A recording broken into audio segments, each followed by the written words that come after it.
Ah. Muy bien, nuevamente un saludo a todos los que están aquí presentes y a los que nos acompañan por medio de internet. Es necesario en esta mañana que recordemos la importancia de lo que vamos a hacer. Vamos a estudiar las Sagradas Escrituras.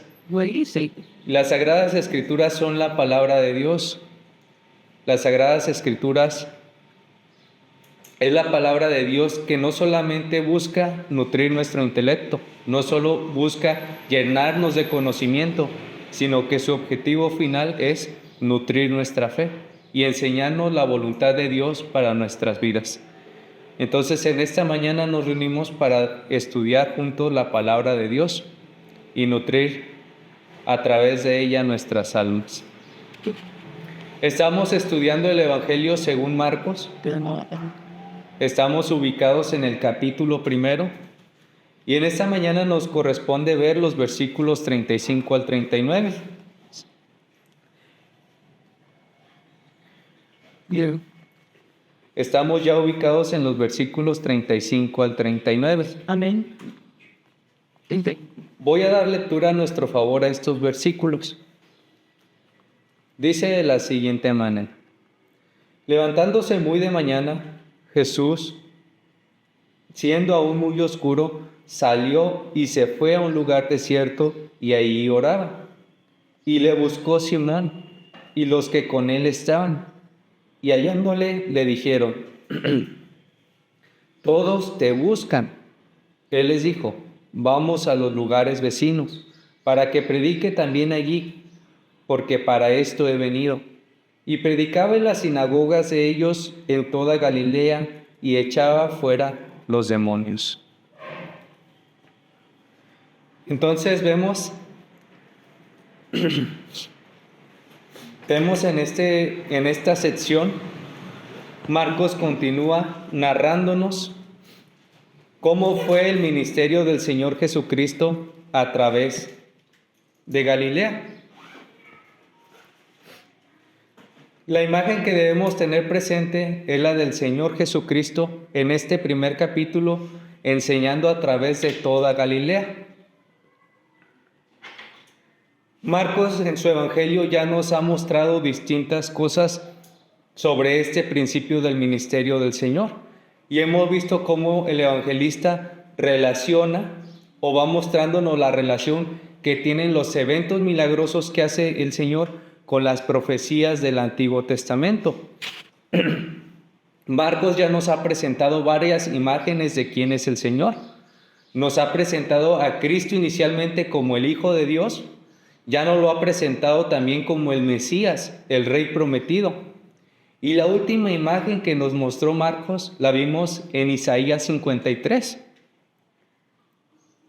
Vimos que Lucas relacionó la curación de los enfermos y los endemoniados con una profecía que se encuentra en Isaías 53. Y esta profecía decía así: y Él cargó con nuestras enfermedades.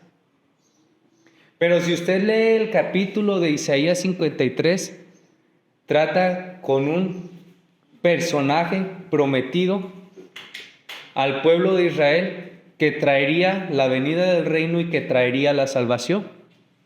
Y este personaje es el siervo sufriente. El siervo sufriente. Desde Isaías 52 en adelante, Dios introduce la presentación del siervo sufriente. El siervo de Dios que vendría a morir para traer salvación a los pecadores. Entonces, Marcos nos ha presentado estos aspectos acerca del Señor. Marcos nos ha narrado los eventos que fueron hechos por el Señor, que fueron hechos en su vida para presentarnos quién es el Señor.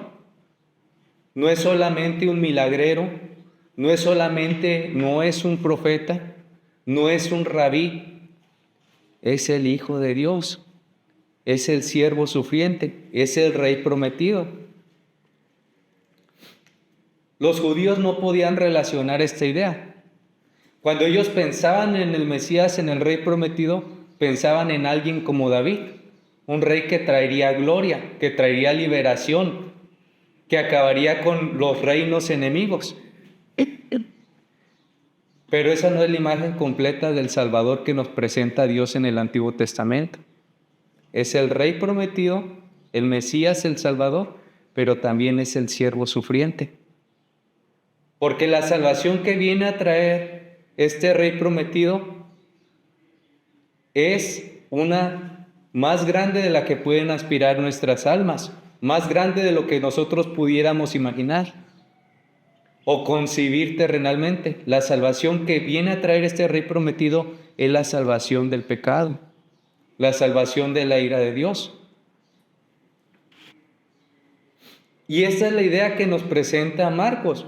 Marcos no nos presenta el exorcismo en la sinagoga para que solamente veamos que Cristo puede hacer milagros, sino nos presenta este evento para enseñarnos que Cristo tiene poder sobre el mal espiritual. No es solamente un milagro, sino es un poder real sobre el mal espiritual.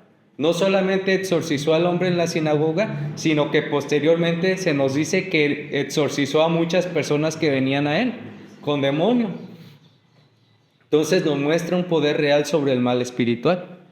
Y posteriormente nos muestra que sana a la suegra de Pedro, para enseñarnos que también tiene poder sobre el mal natural. Estas dos señales son indicaciones de quién es Cristo. Él es Dios.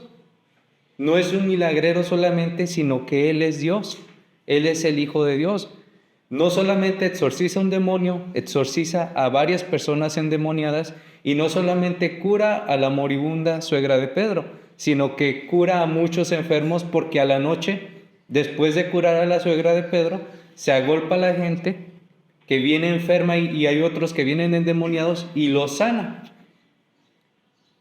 Nos muestra el poder de Cristo sobre el mal espiritual y sobre el mal natural.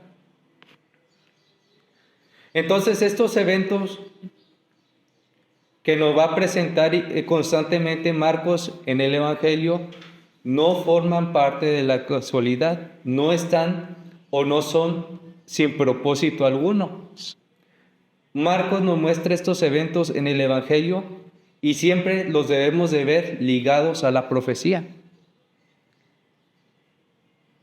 Esta es la clave que Marcos nos da al inicio del Evangelio para interpretar los eventos milagrosos que Cristo hace a través de su ministerio.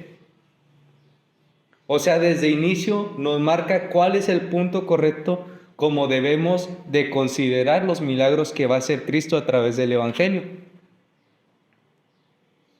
Es como si Marcos abriera el Antiguo Testamento y al mismo tiempo nos presentara la vida de Cristo para mostrarnos que Él es el Mesías prometido y que aquel Mesías prometido había llegado, que el reino de Dios había llegado. Si ustedes ven los estudios que hemos realizado, Marcos ha ligado la vida de Jesucristo ha utilizado un libro específico que nos presenta muchas de estas señales. Y es el libro del profeta Isaías. Entonces es como si Marcos abriera el libro del profeta Isaías y nos mostrara la vida de Cristo y uniera estos eventos y nos dijera, miren, Él es el Salvador que Dios había prometido.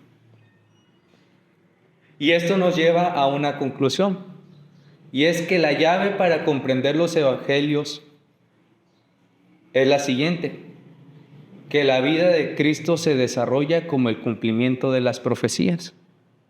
Si usted quiere entender los evangelios, debe de ver las profecías. Si usted quiere conocer más a Cristo, profundamente a Cristo, debe de verle a Cristo en las profecías. Los evangelistas constantemente nos van a presentar la vida de Cristo relacionadas con las profecías.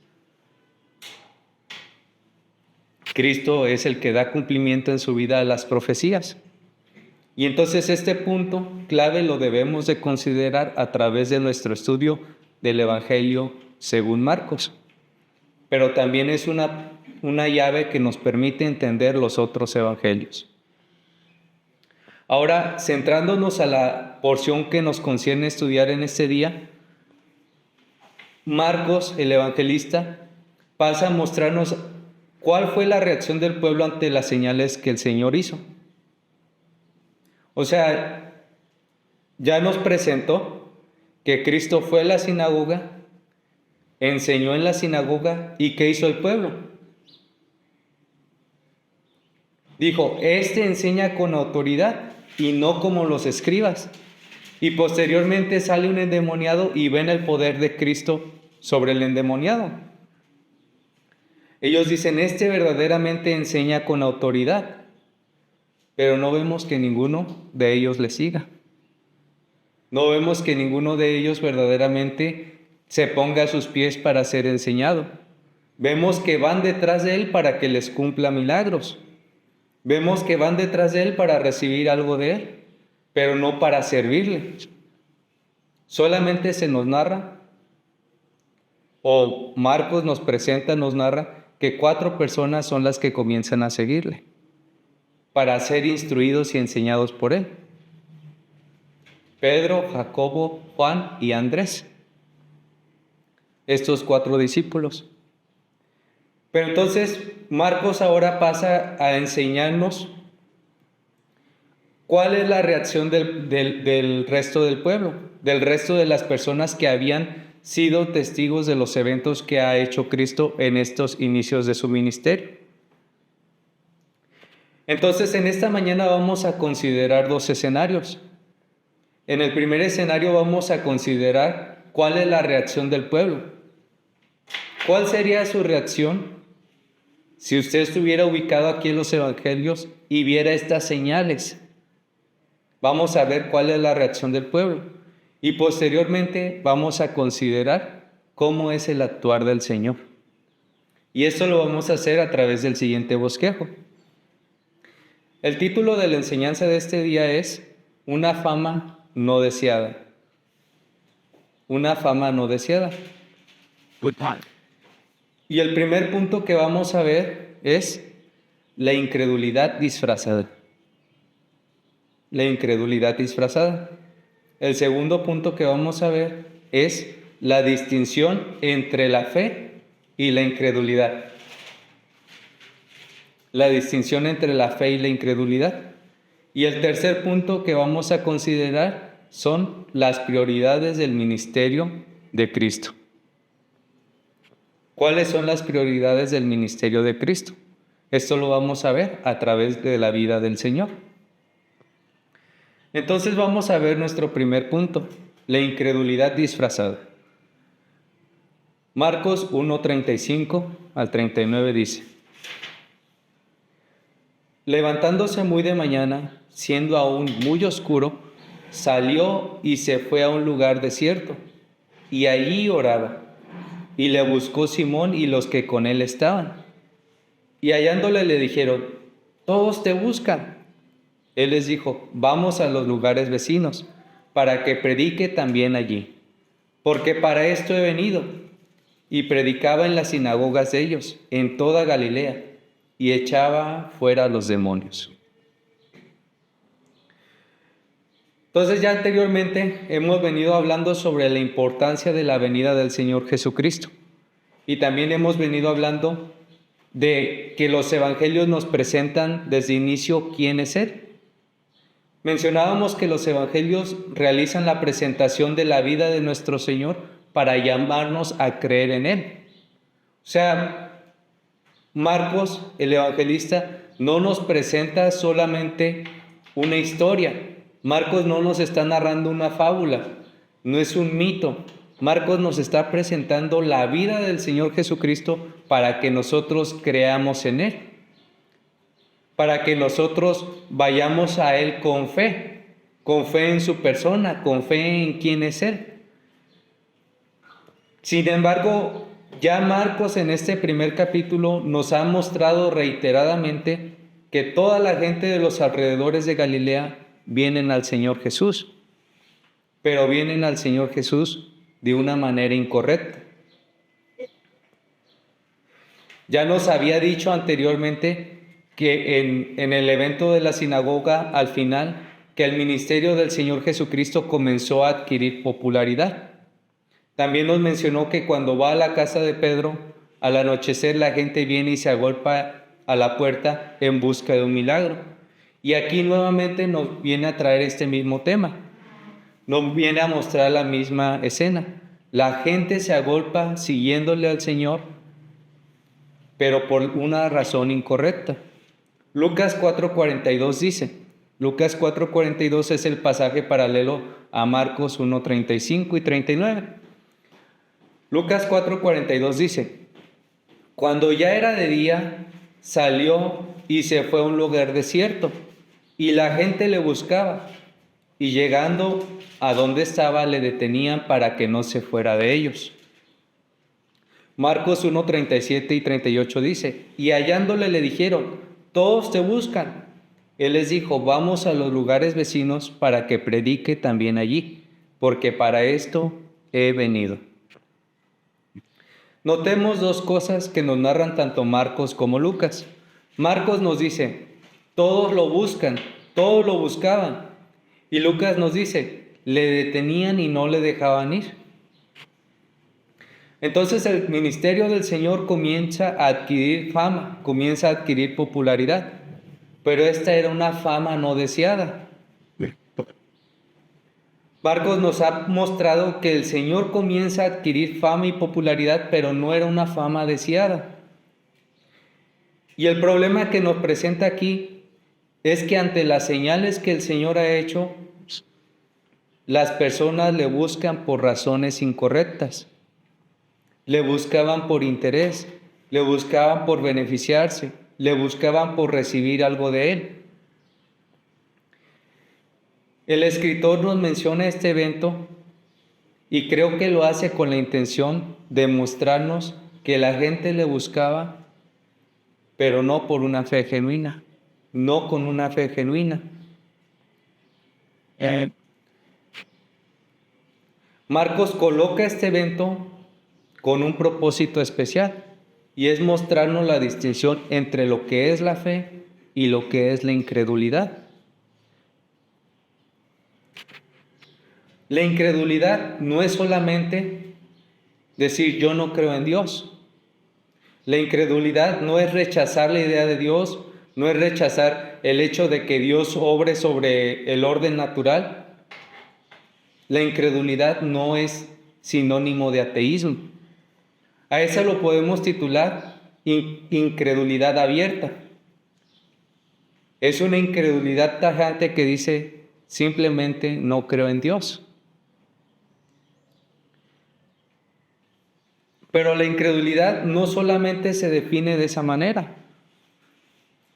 La incredulidad que Marcos nos presenta en este pasaje es una incredulidad disimulada. Es una especie de idolatría. En la idolatría los hombres forman a sus dioses y acuden a ellos en busca de favores. Les entregan cosas a cambio de que ellos les concedan un milagro. Acuden a ellos en busca de un favor, pero no porque ellos posean una verdadera gloria, no porque ellos posean una verdadera majestad. Entonces la gente viene aquí a buscar al Señor Jesucristo de una forma idolátrica. Quieren recibir algo de Él, pero no pueden ver su verdadera gloria y su verdadera majestad. Si pudieran ver su gloria y su majestad, no rogarían que les hiciera un milagro, rogarían que los salvara. Entonces en el pasaje vemos que las personas le buscan y esto parecería indicar que han creído en Él. Nosotros podemos pensar que las personas le buscan, que las personas vayan a Él, es una buena señal, pero en realidad no es así. Ellos van en busca de Jesús, pero no por convicción en el testimonio que Juan el Bautista dio de Él. ¿Qué dijo Juan el Bautista acerca de Jesucristo? Mirad el Cordero de Dios. Y ya explicamos qué era lo que significaba el Cordero de Dios. Él es el que había de venir. Él es el Mesías prometido, el Salvador. van y le preguntan a Juan el Bautista los fariseos, ¿eres tú el que había de venir? Y les dice Juan el Bautista, yo no soy, yo solamente soy la voz que clama en el desierto. Nuevamente una profecía. Yo soy el que viene antes del que había de venir. Yo soy el profeta que iba a anunciar el camino del Señor. Viene otro detrás de mí. Él sí es el que había de venir. Pero entonces las personas escucharon el testimonio de Juan el Bautista, escucharon el testimonio de Cristo, porque ¿qué viene haciendo Cristo a través de Galilea? ¿Qué era lo que nos narraba Marcos que Cristo estaba haciendo a través de Galilea? Predicando el evangelio del reino de Dios. Entonces, la gente viene a Jesús, pero no por convicción. Acuden a Él de una forma idolátrica. No pueden ver su gloria y su majestad. No pueden ver que Él era el niño que había de nacer.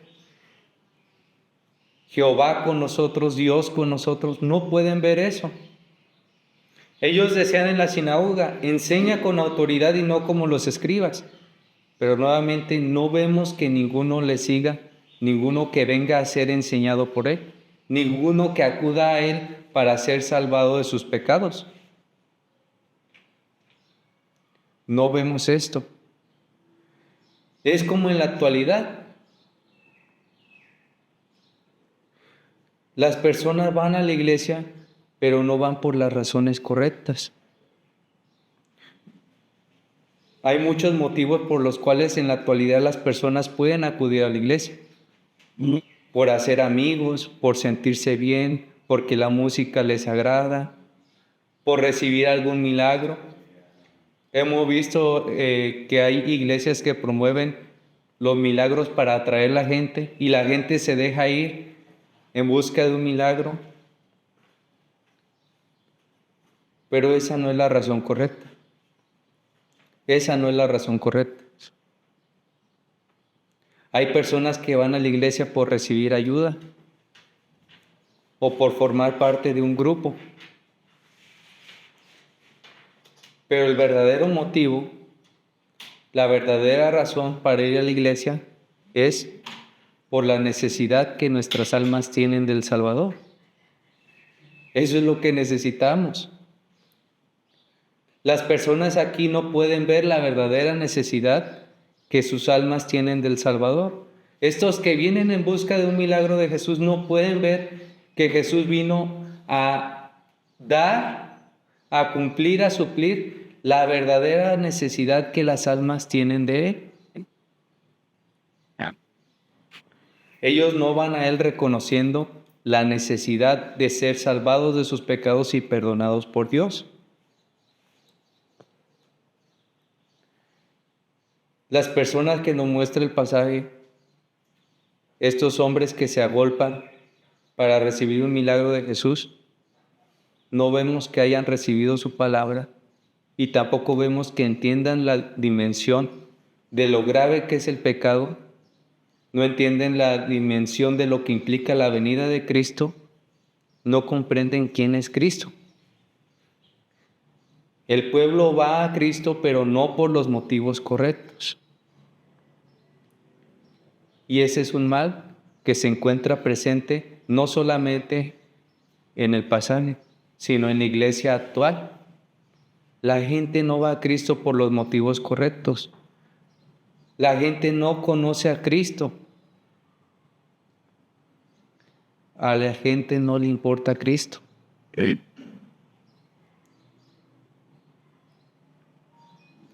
Es duro, pero esta es una realidad.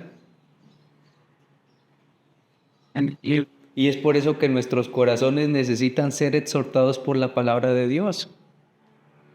Dios pone este pasaje aquí y nos presenta cuál es la necesidad o la mayor necesidad que tienen nuestras almas. Y la mayor necesidad es recibir a Cristo por quien Él es. Reconocer la necesidad que nosotros tenemos en Salvador. No solamente los incrédulos necesitan al Salvador. Nosotros también que creemos necesitamos al Salvador. Solamente Él es el que puede dar gozo y contentamiento a nuestras almas. Sí. Vemos un pasaje, y yo sé que ustedes lo recordarán, donde varios de los discípulos que seguían a Jesús comienzan a apartarse. Y entonces el Señor les pregunta a sus discípulos, ¿ustedes no se van a ir también? Y entonces Pedro le dice, ¿a dónde más iremos? Solamente tú tienes las palabras de la vida eterna.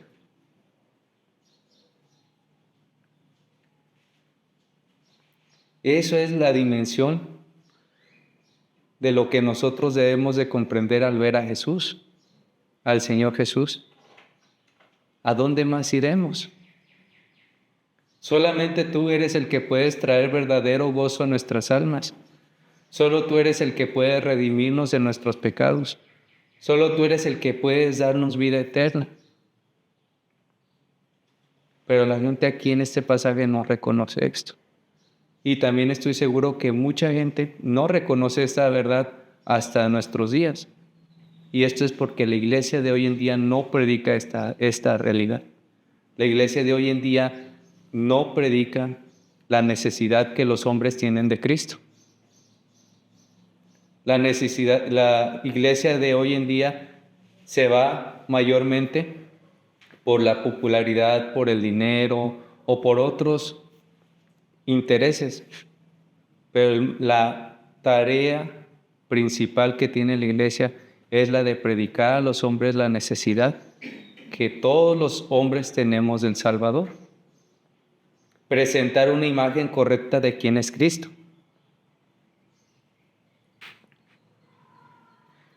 Pareciera que acudir a Cristo es suficiente. Es decir, que la gente vaya a la iglesia, parece que ya es suficiente. Pudiéramos pensar que es suficiente, pero no es suficiente. Sí, la salvación es por gracia, no por obras. Pero cuando me refiero a que acudir a Cristo no es suficiente, en realidad lo que quiero decir es que el llamado es venir a Cristo, como lo llaman, con una fe desnuda. Venir a Cristo atendiendo al llamado que Él nos hace. ¿Cuál es el llamado que Cristo nos hace al venir a nosotros?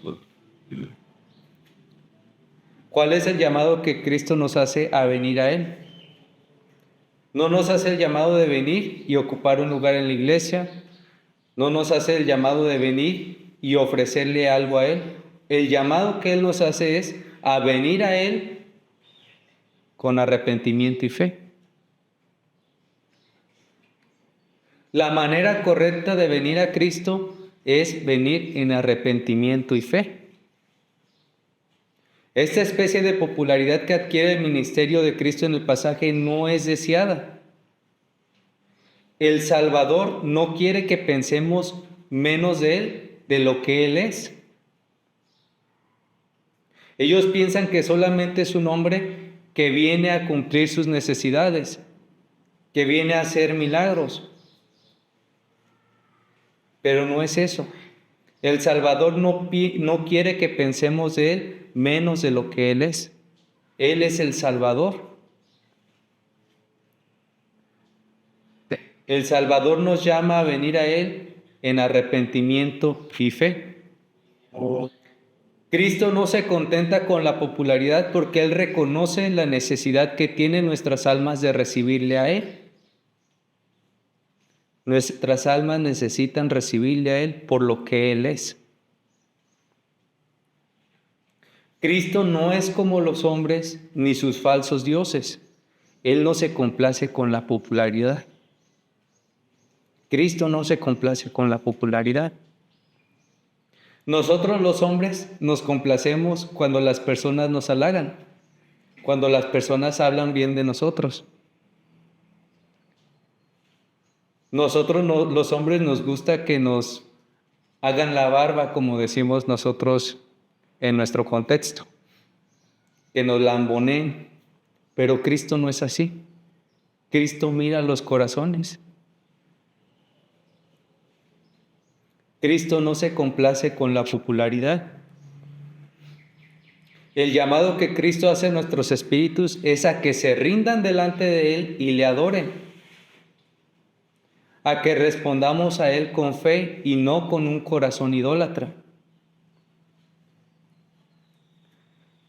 El llamado que Cristo nos hace es a venir a Él, pero viéndole como el Señor y el Salvador. No como nada menos que eso. Él es el Señor y el Salvador. Pensar en Cristo menos que Señor y Salvador no es adoración, se llama idolatría.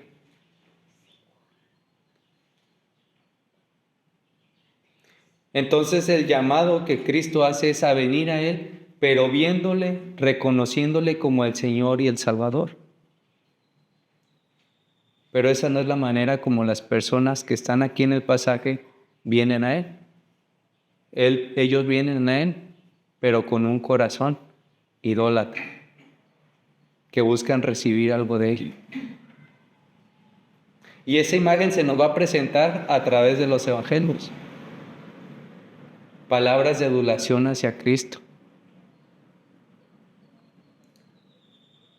Rabí, dinos tú, ¿qué opinas de esto? Pero ¿qué hace Cristo? Cristo conoce los corazones. Él es el Señor y el Salvador. No debemos pensar de Él menos que eso. Hacerlo es idolatría. Hacer así pensar menos de Cristo es incredulidad.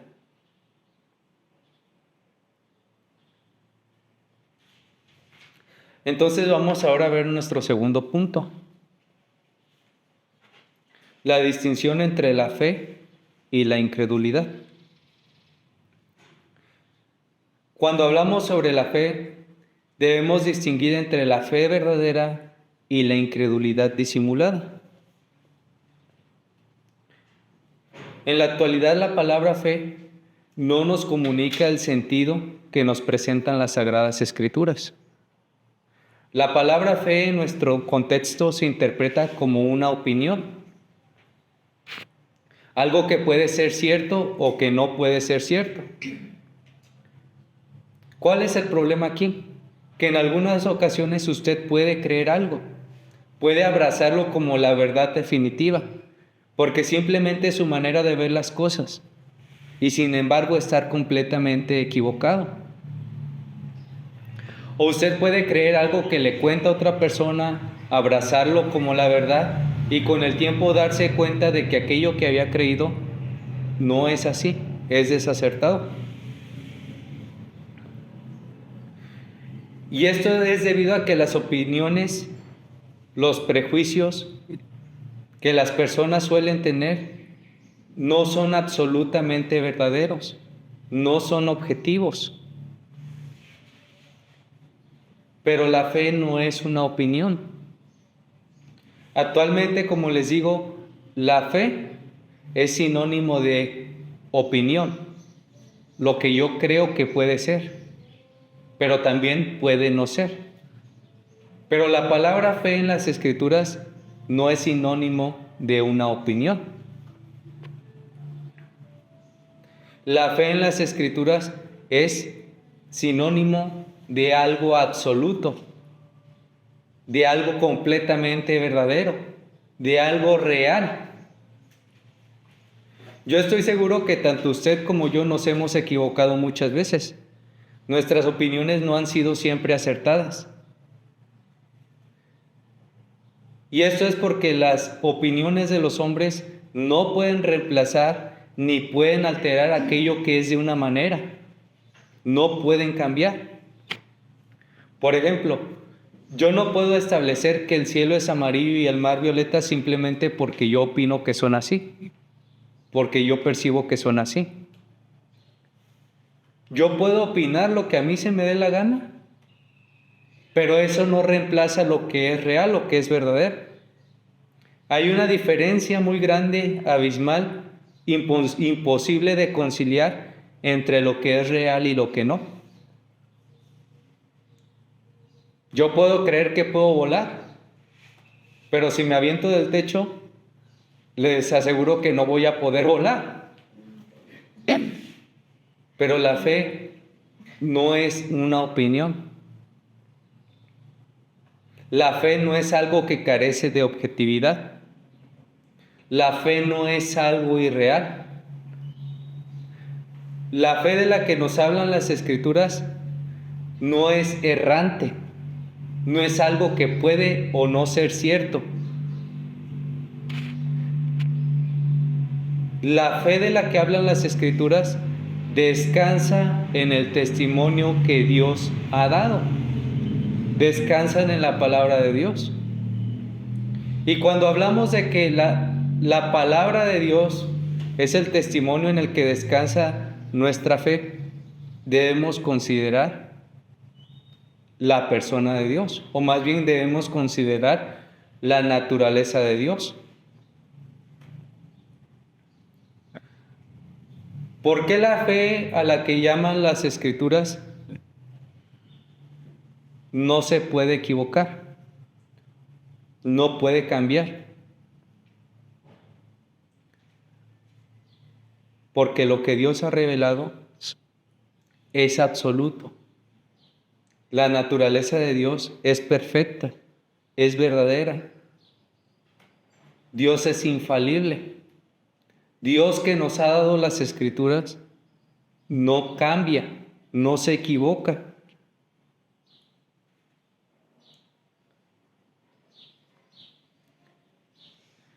Dios nos llama a creer en esto. Dios nos llama a creer en su palabra. Pero si nosotros atendemos a este llamado que Dios nos hace a creer y descansar completamente en su palabra, no podemos equivocarnos, porque no es una opinión nuestra, es el llamado que Dios nos hace. Y no podemos equivocarnos porque la naturaleza de Dios no es mentir, no es equivocarse, no es engañar. Él es el Dios verdadero.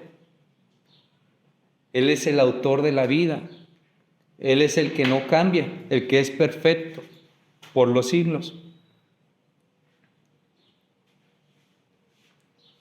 Entonces, la fe de las Escrituras no es sinónimo de una opinión. La fe de las Escrituras es sinónimo de algo que es absolutamente verdadero. Dios nos llama a creer en algo que es absolutamente verdadero, y eso es su palabra. Las Escrituras tienen un mensaje claro, y este mensaje proviene del Creador. Quiero invitarlos a que vayan conmigo, por favor, a Jeremías 33, y voy a leer a nuestro favor el versículo 20 al 21.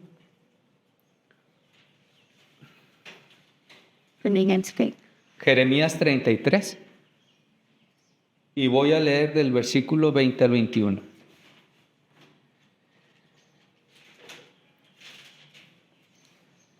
Dice de la siguiente manera.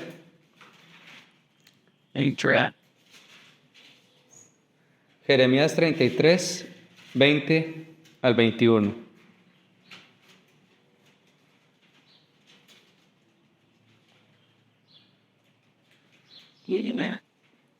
Si estamos todos ubicados ahí, voy a dar lectura. Y si no estamos ubicados ahí, no se preocupen, voy a dar lectura y ya después lo revisan con más calma. Pero dice Jeremías 33, 20 al 21.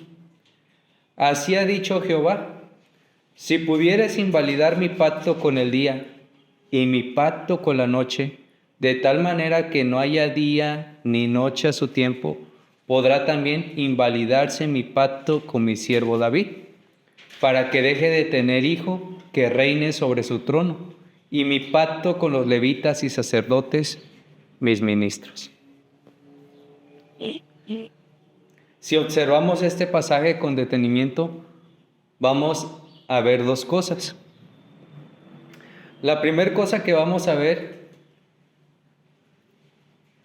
es que ¿en qué contexto nos está hablando el profeta Jeremías? En el contexto de que el pueblo está y va a entrar bajo cautiverio. ¿Y qué va a pasar a través del cautiverio? El templo va a ser destruido. Y entonces, ¿cómo Dios va a perpetuar el sacerdocio de los levitas si el templo va a ser destruido? Y luego hay otra cosa. El pueblo va a ser llevado a cautiverio, es decir, va a ser quitado el reino. Entonces, ¿cómo Dios va a perpetuar la promesa del Hijo de David, aquel que iba a tener el reino, a que iba a formar un reino eterno e iba a someter las naciones delante de Dios? ¿Cómo va a cumplir Dios esta promesa si el templo ha sido destruido, los sacerdotes y todo el mundo ha sido llevado a cautiverio y ha sido quitado el reino del pueblo de Israel? Por la profecía. Dios hace un pacto de un sacerdocio eterno que no puede ser invalidado. Aun si el pueblo de Israel es llevado al cautiverio por su infidelidad y el templo destruido, nadie puede invalidar el pacto que Dios ha establecido en Cristo. El pacto de un reino eterno y un sacerdocio eterno bajo la promesa del Hijo de David. ¿Cómo se nos presenta a Jesucristo a través de los evangelios? Como el Hijo de David.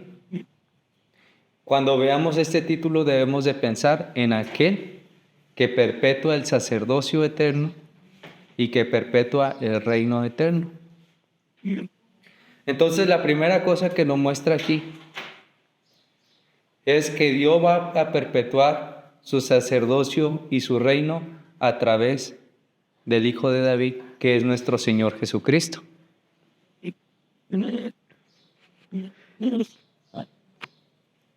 El pacto del que se nos habla aquí es el pacto que el Padre ha hecho con el Hijo.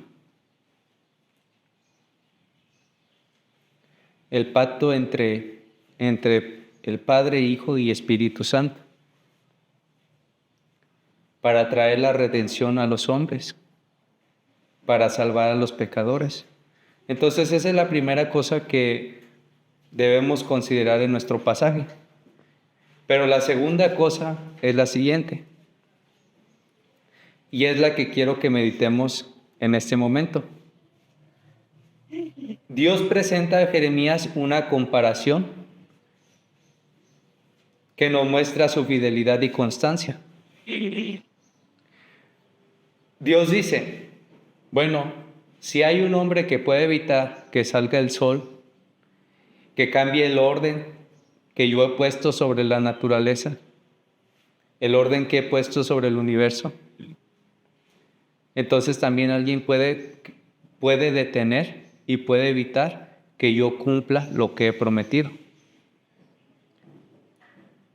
Y díganme si hasta el día de hoy alguien ha podido evitar que salga el sol. Sí. No. Eso no pasa. Eso no. No. Sí. Dios utiliza esta comparación entre las leyes que hay en el universo y el pacto que Él hecho para mostrarnos una cosa. Y es la constancia en su palabra, en su voluntad revelada, en su promesa. Él es fiel y poderoso para cumplir su palabra. Nadie puede alterarlo. Entonces, ¿por qué traemos este pasaje a la mente?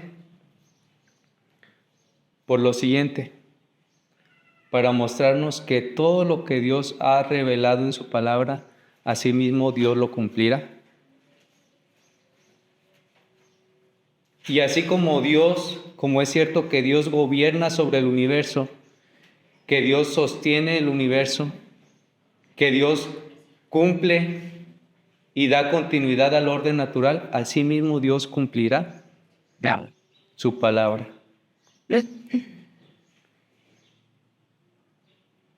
Yo creo que nadie de nosotros se despierta al día siguiente esperando que no vaya a haber sol. Yeah. ¿Verdad que no? No. Entonces, de igual manera, no debemos de despertar al día siguiente pensando que Dios no va a cumplir lo que ha prometido, Hey. porque es la comparación que se hace. Así como es ciertísimo el orden que hay sobre el universo, el orden natural, también tengamos por certero que es ciertísima la palabra que Dios nos ha revelado.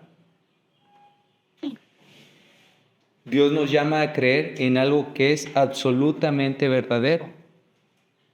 No es que pueda o no pueda ser, es absolutamente verdadero, porque es Dios quien lo ha hablado, es Dios quien lo ha revelado. Las Escrituras nos muestran la voluntad de Dios, nos muestran la mente del Señor, nos muestra lo que Dios ha decretado sobre esta creación. Dios decretó el orden del universo, asimismo Dios decretó cómo es la redención de los pecadores. Es ciertísimo. Y Dios decretó que la salvación de los pecadores es a través de la fe en su palabra. Un predicador decía que el hombre cayó por una mentira, pero también el hombre es rescatado a través de la verdad.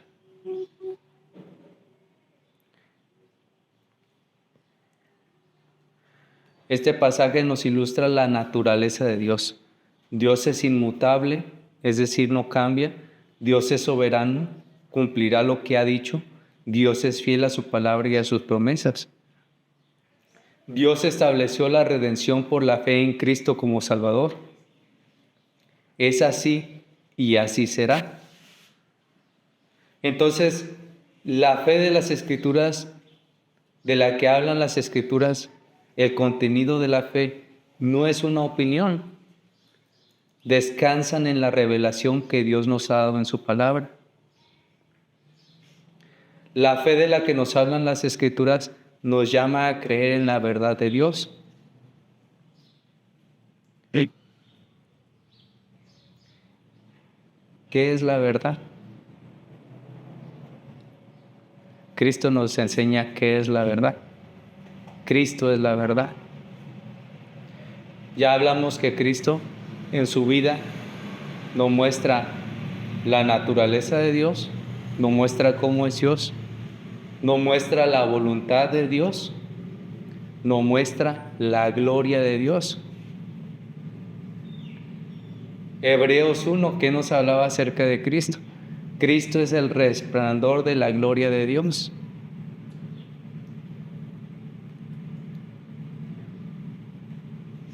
Las Escrituras nos llaman a creer en Cristo, porque Cristo nos revela al Dios de las Escrituras. Cristo es Dios con los hombres, el Hijo de Dios. Entonces la fe de la que nos hablan las Escrituras nos llaman a creer en la verdad de Dios. Y la verdad de Dios nos es presentada en Jesucristo, en la vida de Cristo, en las palabras de Cristo, en la persona de Cristo, en la obra de Cristo. Entonces la fe es una operación donde nuestras mentes escuchan la palabra de Dios, la disciernen y responden a ella con confianza, pero no en lo que yo quiero recibir, sino en lo que Dios promete. La fe de la que nos hablan las Escrituras no debe de resumirse como un acto racional, no es un asunto solamente de razón. Sí debemos usar la razón, porque la fe no es irracional, la fe es racional, pero no es solamente un acto de la razón. Es una operación donde el Espíritu nos da entendimiento nos cambia nuestros corazones y nos lleva a ver quién es Cristo, a reconocer que Él es el Salvador y nos lleva a abandonar nuestras almas a Él, reconociendo que Él es el único que puede salvarnos de la eterna condenación. Si usted puede entender el Evangelio de Cristo, no es porque es más inteligente. ¿Por qué razón es? Porque el Espíritu Santo nos ha dado entendimiento para reconocer la gravedad de nuestros pecados y la gran necesidad que tenemos del Salvador.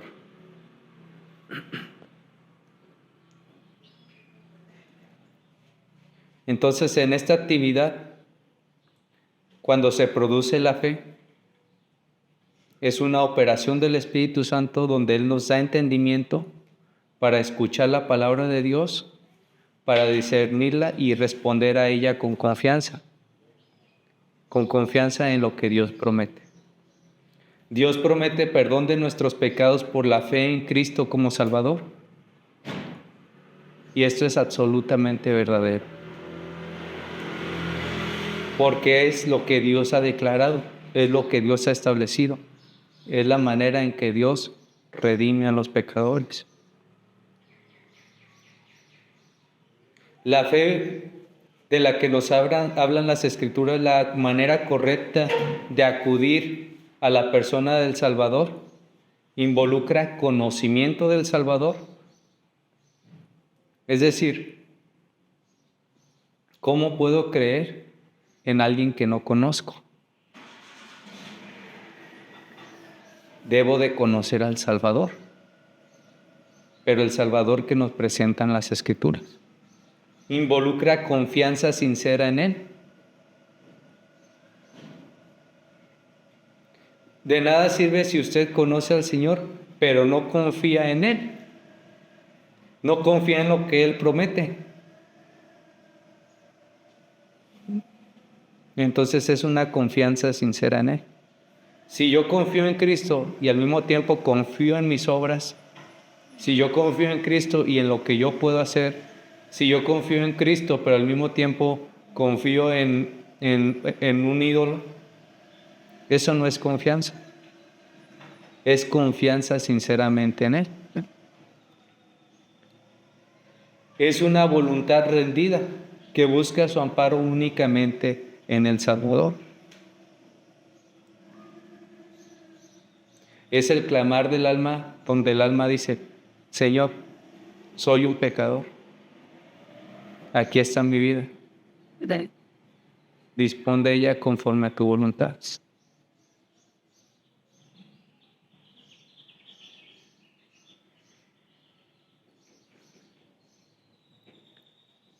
Una voluntad rendida delante del Señor. Conocimiento, confianza y una voluntad rendida. Ese es el contenido de la fe. Esa es la fe que obra el Espíritu Santo en los hombres. Es la fe de la que nos hablan las Escrituras. Entonces la fe se define como una operación del Espíritu Santo donde trae a vida a los que estaban muertos en pecado. Y a través de esta fe, ellos responden no a una opinión, sino que es a algo que es absolutamente verdadero, que es el testimonio que Dios ha dado. La fe bíblica involucra un cambio en el corazón, un nuevo nacimiento, un despertar del alma. Y esto es lo que nos quiere llevar el escritor a considerar en esta mañana.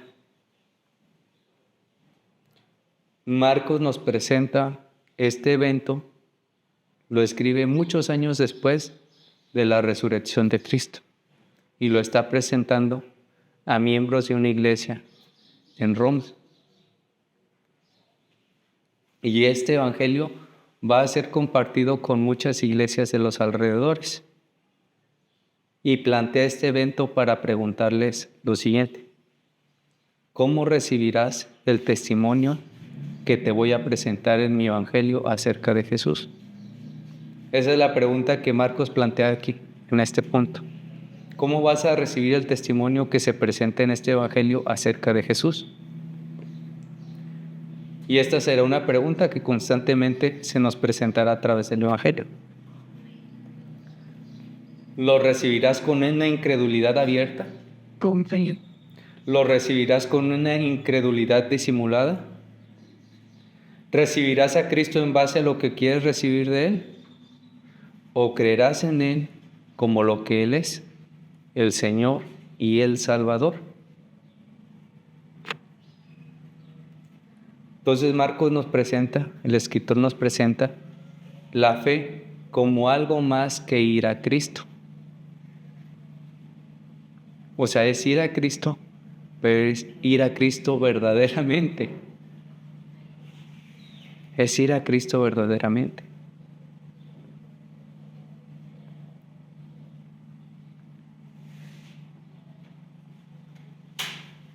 Ir a Cristo verdaderamente.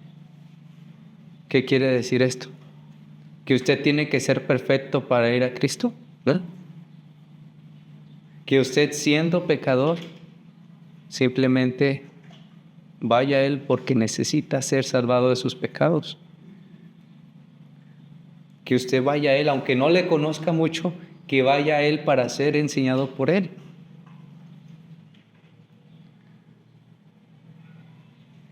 Pero ir a Él, reconociéndolo como lo que Él dice.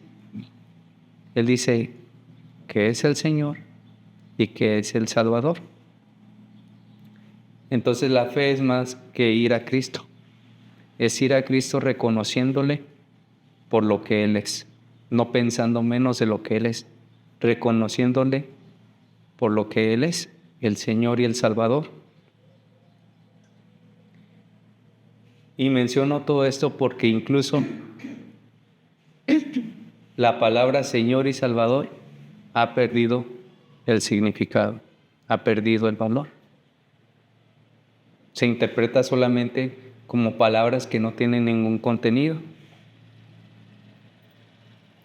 Pero si nosotros vemos el significado de estas palabras a través de las Escrituras, entenderemos qué es lo que ellas nos quieren decir. Entenderemos las riquezas de estas palabras. La fe es la obra del Espíritu Santo que nos lleva a reconocer nuestro pecado y ver que Él es el Señor y el Salvador. La fe verdadera es obra del Espíritu Santo.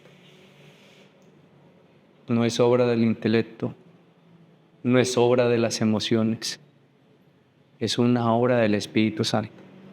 Cambia los corazones, da entendimiento, nos coloca en el corazón los afectos correctos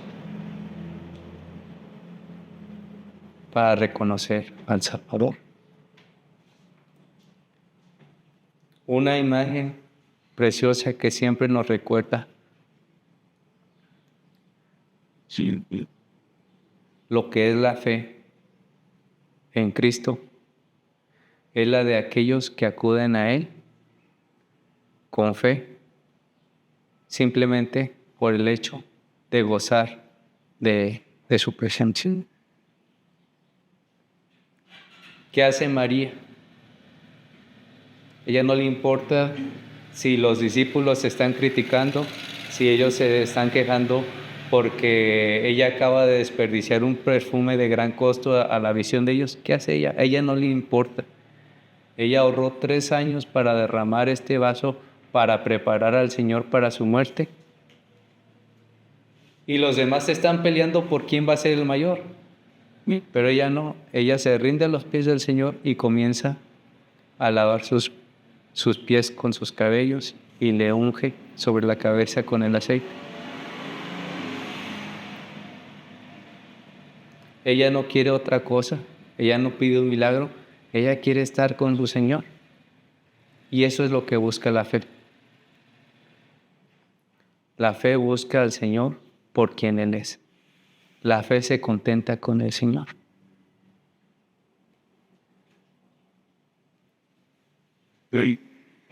La fe se sacia con el Señor. Y esta fe es una obra del Espíritu Santo. Y ya que es una obra del Espíritu Santo, no la debemos de buscar en nosotros mismos. Debemos de rogar al Señor que Él la dé.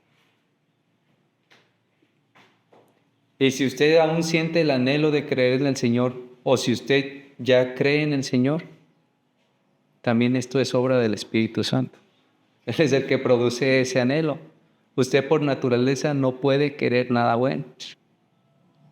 Si usted anhela conocer al Señor, si usted es capaz de reconocer sus pecados y si usted ya cree en el Señor, todo eso es no obra de usted mismo, es obra del Espíritu de Dios. Vamos a considerar ahora las prioridades del ministerio de Cristo.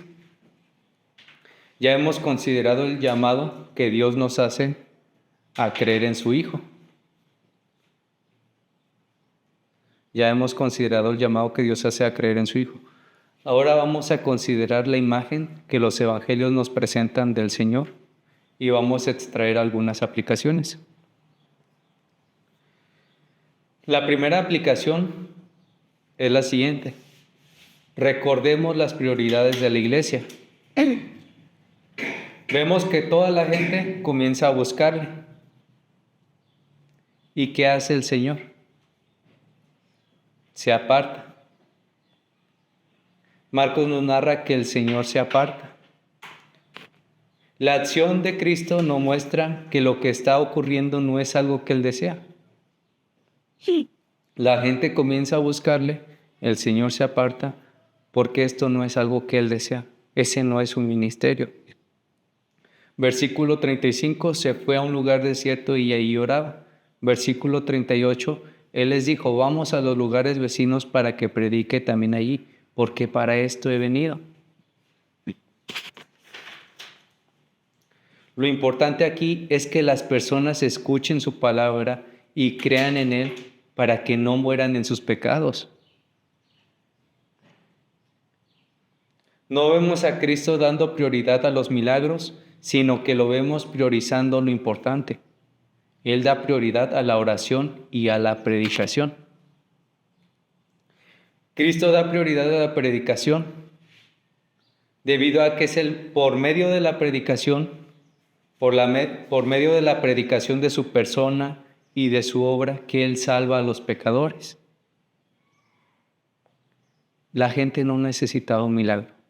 La gente necesitaba escuchar la palabra, el mensaje que Cristo les estaba hablando.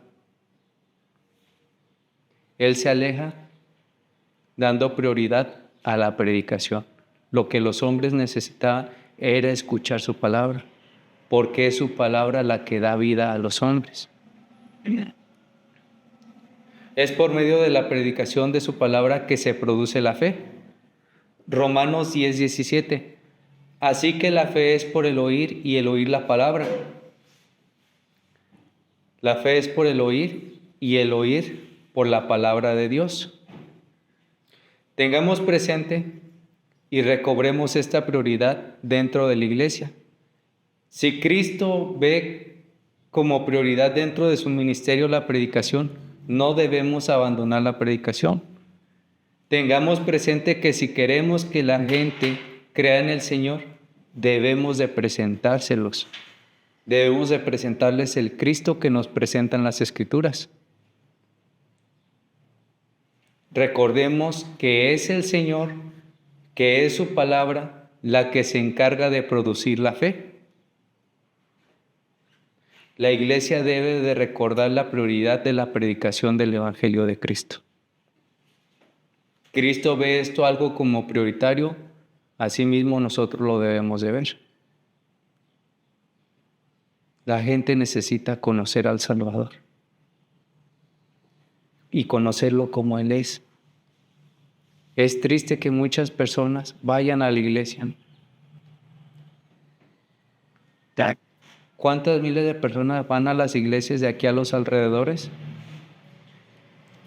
Y simplemente van a escuchar una misa donde no se enseña quién es Cristo, donde no se les enseña la necesidad de ser salvos de sus pecados, de ser perdonados, donde no se les advierte del juicio de Dios y la ira venidera. ¿Qué es lo que necesitan las personas? ¿Ser entretenidos? ¿Engañarlos con que pueden ser perdonados y salvos por reunirse en un lugar y escuchar a un sacerdote hablando? Donde simplemente les da un mensaje moral y les hace creer que ellos son buenos. No, es triste que las personas no conozcan a Cristo. Lo que las personas necesitan es a Cristo.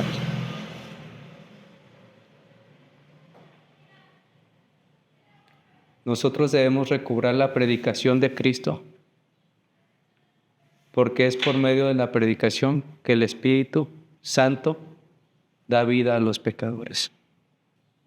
Si verdaderamente nos movemos y nuestros corazones se enternecen por la necesidad de las personas, debemos de presentarles al Salvador. Debemos de presentarles a Jesucristo. Quizá usted no es el más hábil, quizás ninguno de nosotros somos los más hábiles, ¿verdad?, para realizar esto. Pero incluso Dios puede usar una palabra para salvar a un pecador. La imagen que el ladrón en la cruz tuvo acerca de Cristo quizás no fue tan amplia como la que tuvieron los discípulos que pasaron siguiéndole a través de su ministerio. Y solo algunas cosas que ese pecador en la cruz escuchó acerca de Cristo fueron suficientes para que él se abandonara completamente a Jesús.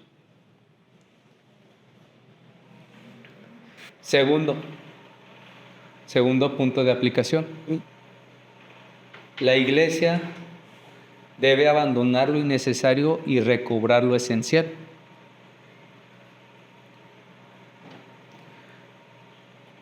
Nuevamente aquí mencionamos esto y debe llamar nuestra atención. Si Cristo da prioridad a la oración y a la predicación dentro de su ministerio, ¿por qué la iglesia, y hablo de forma general, prioriza otras cosas? Hace eventos para atraer a las personas.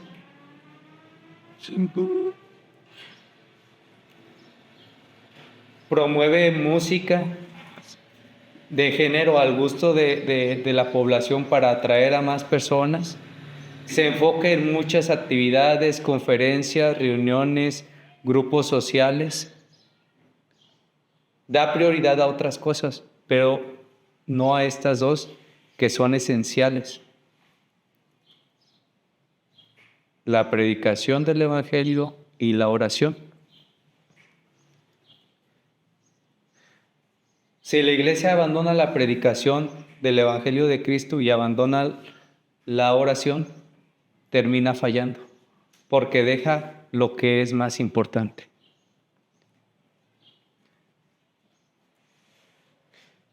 Marta estaba afanada, pero María se quedó con la mejor parte.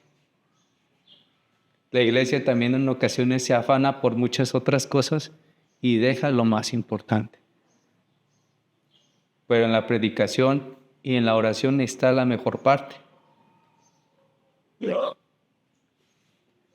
La iglesia abandona la comunión con Dios y la preocupación por el cuidado de las almas cuando se enfoca en muchas actividades o da prioridad en el ministerio a otra cosa que no sean estas dos cosas que se nos muestran en el pasaje: la oración y la predicación del Evangelio.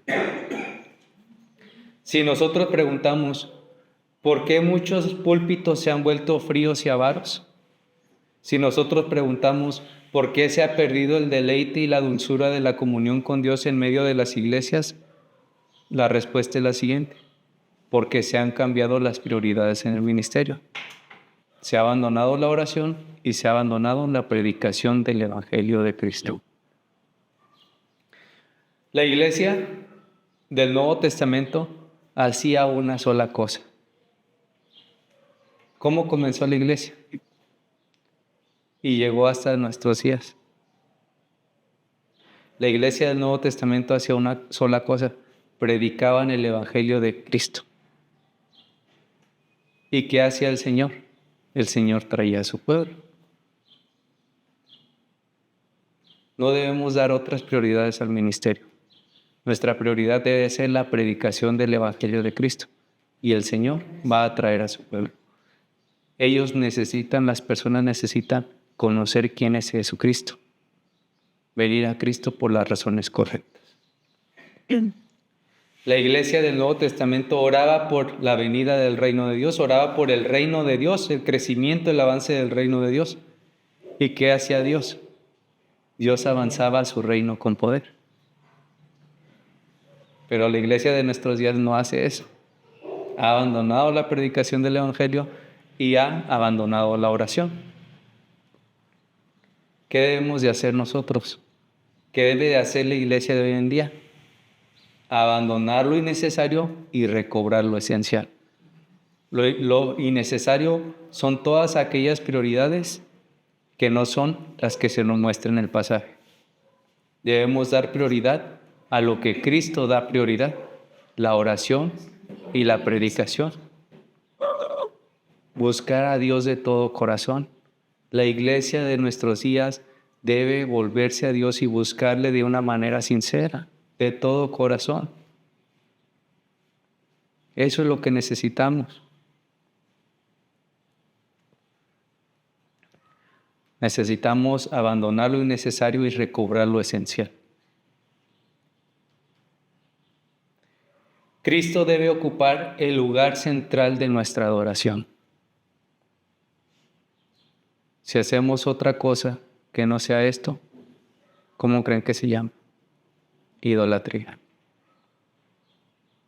¿Qué hicieron los israelitas cuando Dios los sacó de Egipto y estaban en el Sinaí y Moisés estaba arriba en el Sinaí? Moisés murió. Hagamos una imagen de Dios, de este Dios que nos sacó con poder de Egipto. Hicieron un toro de oro, una representación visible de Dios. Eso es lo mismo si nosotros quitamos a Cristo de su lugar central. Hacemos una imagen distinta del Dios que nos presentan las Escrituras. Cristo debe de ocupar el lugar central. Nosotros debemos de buscar la comunión sincera con Dios por medio de la oración.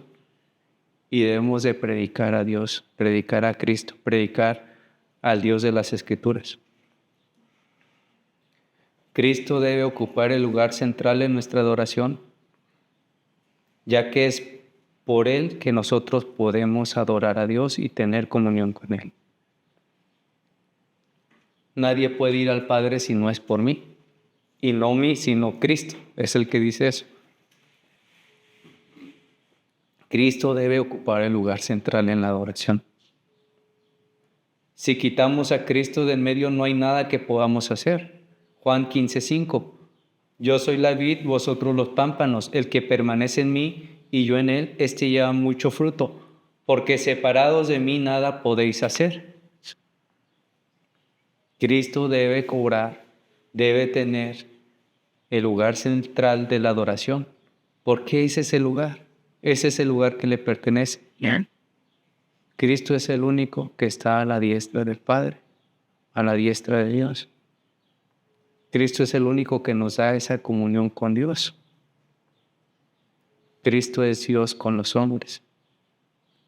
Él es el que debemos de buscar. Y las promesas que Cristo nos hace son más grandes que cualquier otra cosa que pueda recibir el hombre en esta vida. ¿De qué le sirve al hombre ganar el mundo si pierde su alma? Mas buscad primeramente el reino de Dios y su justicia. Dos cosas que ya veíamos en la enseñanza anterior.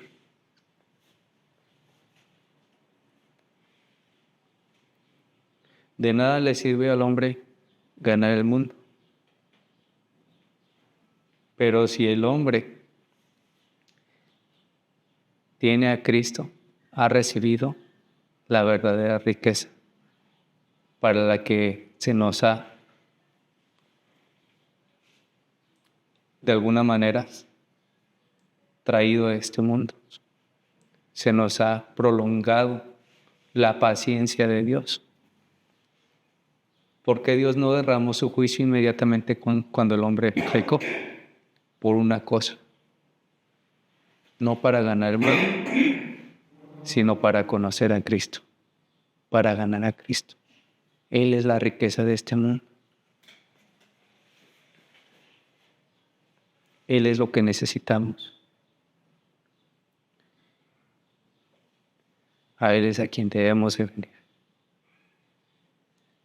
y reconocerle por lo que Él es, el Señor y el Salvador, lo que necesitan nuestras almas. Usted es pecador, usted necesita a Cristo. Usted está luchando con el pecado, usted necesita a Cristo. Su fe se tambalea, usted necesita a Cristo. ¿Usted cree que no necesita a Cristo? Usted necesita a Cristo.